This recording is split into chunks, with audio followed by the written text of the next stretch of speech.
Times are tough right now. Times are stressful right now. And all of us are dealing with stress in different ways.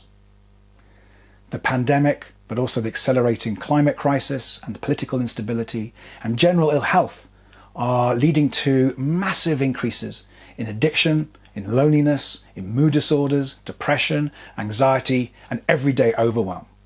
And this is happening for us, but also people across our organizations are really struggling to cope. Not just that, our customers, our users are also going through these difficult times.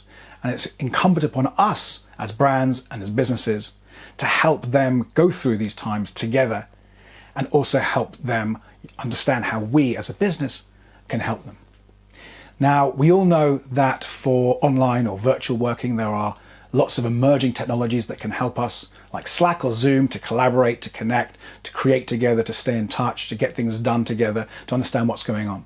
But there are also transformation technologies, human technologies that I spent my life learning for how to help people that we work with and to help customers that we serve feel seen, feel safe so they can make decisions, they can make choices, and feel heard so they actually feel like we're there for them, whether we're a leader or a brand that's serving them.